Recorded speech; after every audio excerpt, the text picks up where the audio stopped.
Alrighty, OGK here, the gatekeeper. Here we have an RM Italy Kilo Lima 7505. That's RM Italy KL7505. And some really cool news.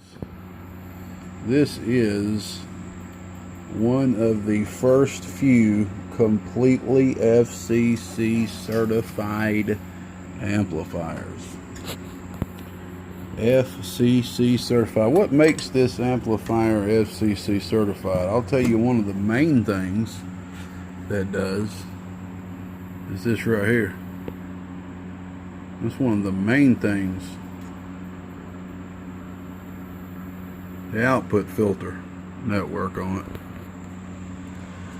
Some of the other main things is under this switch, circuit board under this switch. It's like we got some integrated circuits. This thing is regulated AB biased, using the diodes on top of the transistors for temp tracking. And I'll tell you something else that's very unique about this amplifier. And this is the first time I've ever seen this utilized. See this right here? This right here is the input splitter. The RF signal comes in, and this right here takes one 50 ohm signal and splits it off into two 50 ohm signals, one to here, one to here.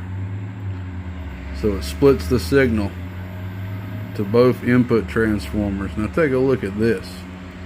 I've never seen this in an old school RF a Motorola handbook as of yet. Instead of having an output combiner like this, like we all used to, the output transformers for each two transistor section is wrapped together. Take a look at that.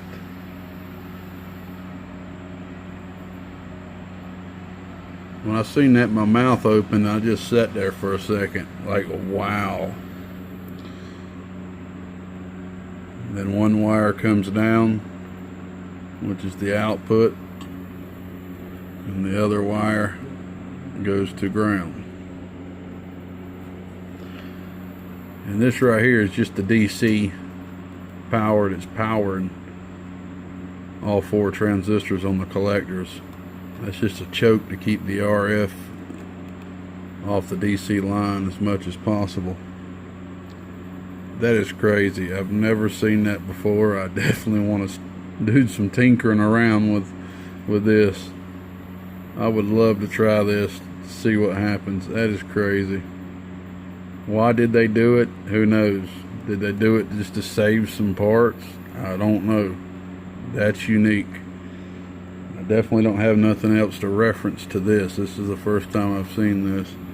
But anyway, this basically comes to where it will not transmit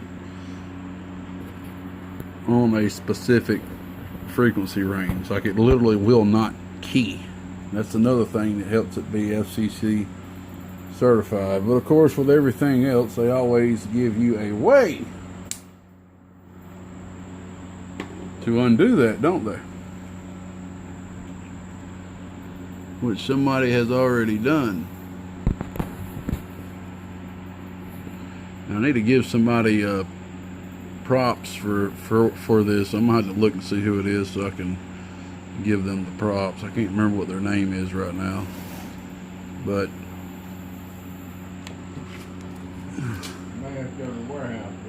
right here, 1, 2, 3. These two.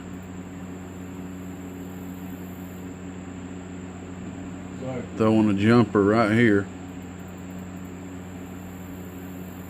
which is what allows it to transmit on all frequencies at that point, which somebody has already done. The problem with this is it's not keying up at all on 10 meters, 12 meters, anywhere. And I have got it to key, but there is a device some sort of device, and I can't see what it is, but it's right here. You see where these 4 holes, or not these 4 holes, this whole half a square, these holes right here, there's something under here, and I can see it right here, just with the power hooked up to the amplifier, without it on or nothing. Well, I can't remember if it's without it on or not on, but basically this component that's sitting under here is getting blistering hot, and you can touch the back and almost burn yourself. I don't know why that component's getting hot, and I don't know what that component is, because there's no schematics. No schematics. So I'm going to have to remove this solder board. God dang, what's wrong with me? I need to remove this board, which I hate doing, especially on these type of switches. They can't handle heat much, but I mean, I have no choice.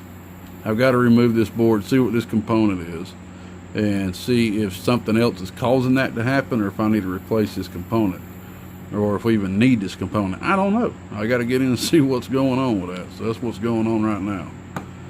And I will document and take pictures on the other side of this, since I couldn't find any pictures on the internet of it, so other people can use it for reference. Really cool way they put these amps together. I love the cases. Reminds me of old school audio amplifiers, or maybe they still look like that. I don't know. I'll be back. Alrighty. I'll tell you one of the secrets that I finally found out when it comes to solder suckers, on how to make them last and make them work the best that they possibly can work. A lot of people don't know this. I didn't learn it till a couple of years after using them. Keep them oiled. Use regular old 3-in-1 oil.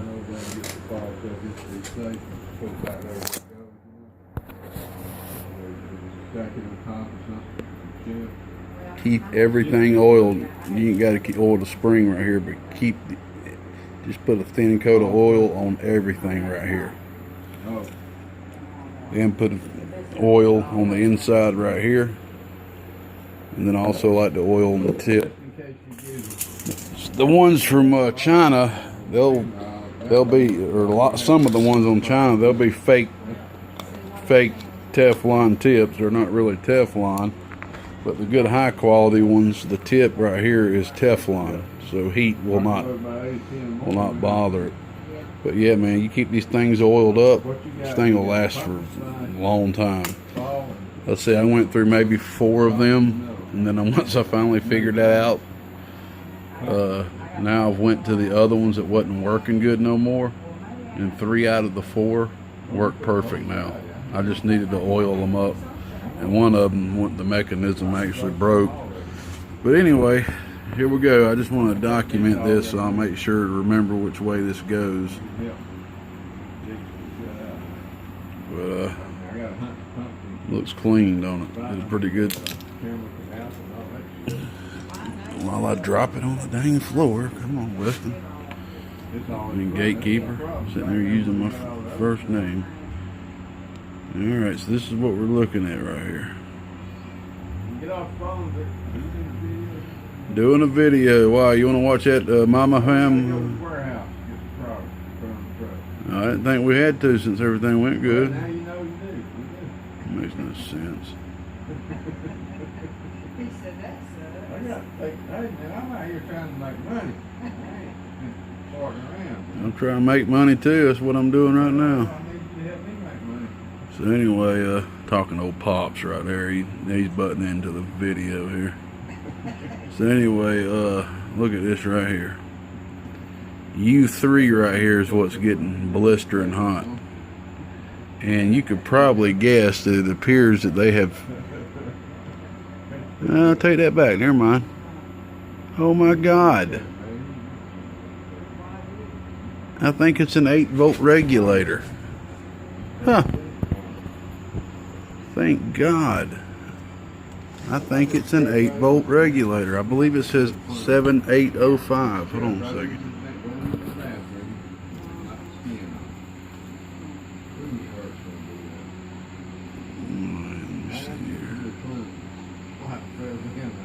Yep, It's an ST7805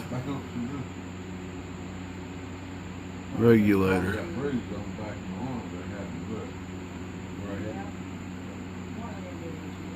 Maybe that's a 5-volt regulator.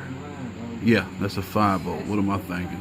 I saw that 8 thinking that means 8, and it's a 7805. It's a 5-volt regulator. Now, why is that thing getting blistering hot? I have absolutely no idea. But there's enough room right here. If I got to, I could unsolder it and just solder a regular size regulator to it. Huh. And I'm sure that regulator right there is powering this IC right here.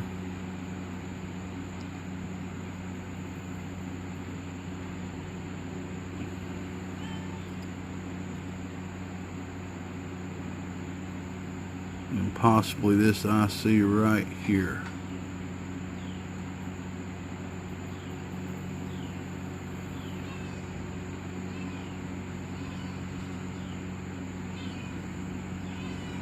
So if it's getting hot, it's either being overloaded somehow.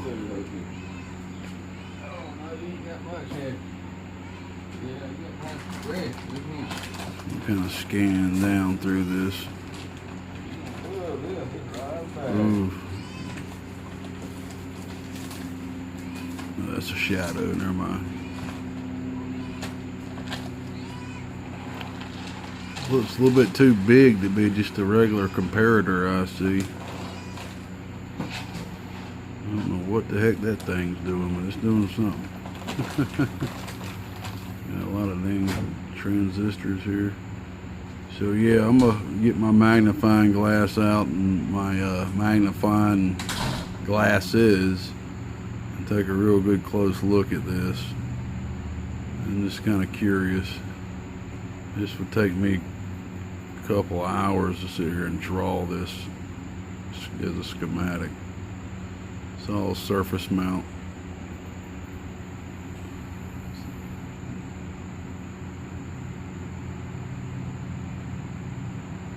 See, it looks like, it appears that they cut the back of that regulator off a little bit.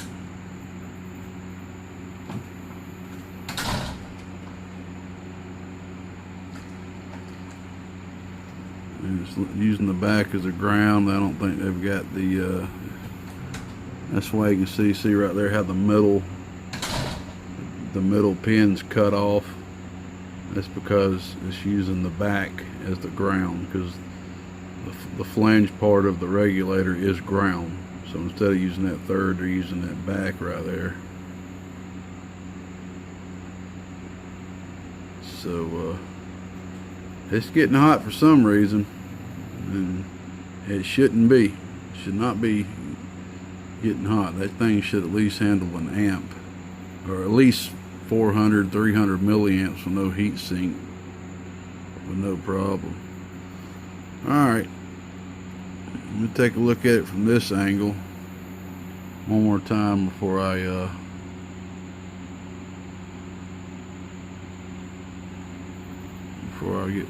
get out of here. Maybe we got it set up for another. Oh, okay, never mind, it's a switch. I'm just kind of talking to myself.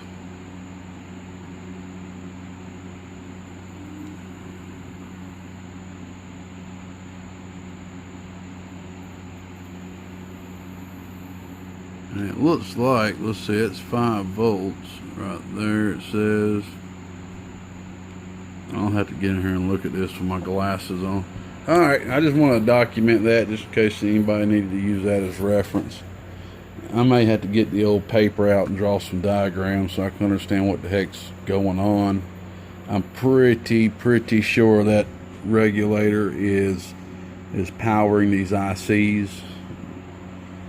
Yeah, well, here we'll be back. Alright, come to find out, the 5-volt regulator was working just fine, and it was just using my test batteries here, I know I've had these batteries now for about 4 years. They're not rechargeable. Again, they're not rechargeable. I think they came out of my buddy Mud gave them to me. They came out of a store display at Christmas or something like 4 or 5 years ago. They're not rechargeable, and they're still sitting right there like 13.8 volts, 14 volts. And I just use them for testing small things, relays and stuff, and it's crazy, they're still working. But anyway, the 5-volt regulator was working just fine, but I did notice it was sitting there and started getting warmer and warmer and warmer, like there was just too much load on it. So then I tried to play around with some resistors to see how much of a load really was being put, how much current was actually flowing into the 520, and it was a lot more than I anticipated, a lot more than I thought. So what I went ahead and did was I dropped 4 watts worth of resistors in line with the input of the regulator, so that the resistors can kind of share the current, get a little bit of voltage drop before it hits. So we're pretty much dropping the voltage to about 6 to 7 volts using the resistors on 14.5 volts before it drops from there to 5. So now you don't have a huge volt drop that you got to go. The problem is you're at 14.5 volts or so, and you got to drop all the way down to 5 volts. That's a pretty big drop, and you know, pulling 200 milliamps in a 5-volt regulator is going to get hotter than pulling 200 milliamps in a 12-volt regulator, because the voltage drop is not as large from 14.5 to 12. This is 14.5 to 5. So I went ahead and used pretty much 4 watts worth of resistors to drop it to about 6, 7, 8 volts, somewhere around that point. I can't remember exactly where now. So then the 5-volt regulator only has to drop from 8, 6, 7, or 8, or whatever. I can't remember. It was somewhere around 6 to 8 volts to 5. So you hardly have like 2 to 3 volt drop. So that's going to help that regulator now not get as hot. May not get hot at all. So I'm gonna go ahead and hook this thing back up, man, and see where we're at. And also I resoldered the 11 meter conversion, and went ahead and resoldered the switches. Nice shiny solder joints. That's what you're looking for. There's nothing wrong with flux. Always remember that flux is your friend. That's why it starts with an F. We'll be back. Alrighty, brother. Well, I've pretty much done all that I really can do to this amp, honestly. Like I said, there's no schematics out there. I have emailed RM Italy twice to see if I could possibly purchase a new front. I at least got this done for you, and I did a modification over here so now you can key the amplifier. I looked at the specs, and it seems to be doing what it's advertised to do, like around 300 watts or so. I believe that's around, and I'm just driving it with the bench radio, so I'm not driving it really hard, so you can get some more out of it if you drive it a little harder, of course. But honestly, man, the high, low, medium is not doing anything. I had to say, this is probably one of the most sophisticated amplifiers I've ever worked on, and I never thought I would say that, being RM Italy, because of what they've released in the past, etc. But this really is the most sophisticated amplifier I've ever done. It's running basically a control head up here up front, using 2 integrated circuits that's integrated with the high, low, medium, that's integrated with all these relays, etc. So like I said, the high, low, medium is not working. I have no idea where to even start to try to make them work, because I believe the issue is right here, not in here. But I got it keying for you, and I got it doing output, and it appears, basically what it seems like, man, is the high-low medium's not working, and the SSB delay is not working as well. And because I said, I believe that even the SSB delay is all integrated into the head here. So I'm gonna give you a shout on the phone to see if you do talk sideband. If you are a sideband talker, I'm just going to throw a delay back here and pretty much make an automatic sideband for you, since there's really no way to turn it on and off. But I don't usually come to this point with amplifiers. I'm usually able to, you know, let them leave the bench with every single thing working on them. But this is a little different situation right here, man. This is yeah, I definitely will be doing more homework about this particular amp though. So if another one comes across the old desk, I will maybe learn a little bit more about the head, the control head here and everything. And I wish they would release a schematic. Maybe they will be, and they just hadn't yet because it's so new. So anyway, I had to modify the circuit because this relay back here is needing a positive voltage instead of a ground to engage. This relay is for your input. This relay over here is for your output. Okay, I already checked the output filtering is in line. So here's what we're looking at: 500 watt slug.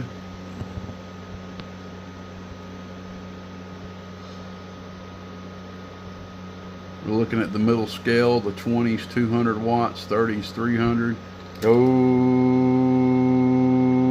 so it's doing about 350 watts. Here is your input. Oh, yeah. So it's pretty good, a little bit under a half a watt. Oh, yeah. Just for the fun of it, let's see what the RMS is. Oh, oh, yeah. Close to about 100.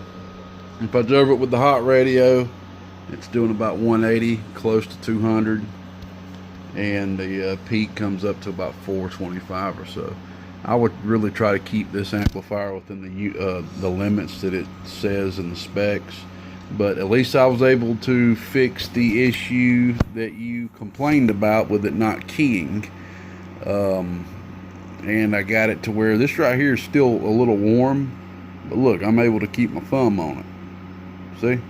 I need to cut my dang fingernails, man. These things are freaking talons.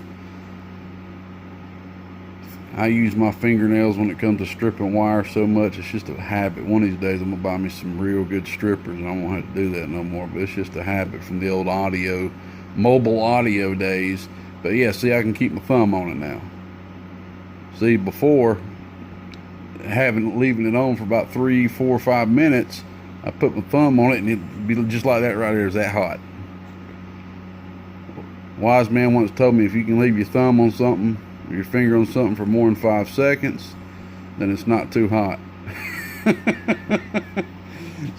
So alright, man, I'll go ahead and get the front put back on, and I'm going to wait and see if I need to add a SSB delay, so you can at least have a delay cap so you can run this thing on sideband.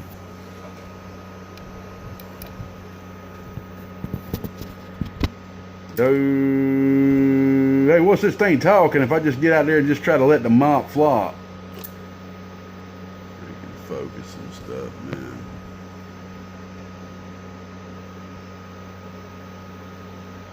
I'm gonna get me a new phone here soon.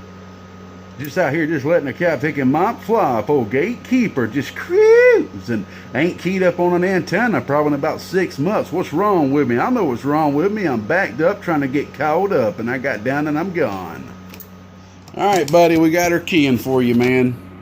Had to do a little bit of modification to get that to happen, but I got it done for you. Thanks for hanging in there with me, buddy. Old GK, the gatekeeper. Said it. 73s. God bless. Good luck with this amp too, man. Really good, really unique, cool amp, no doubt about it. Bye.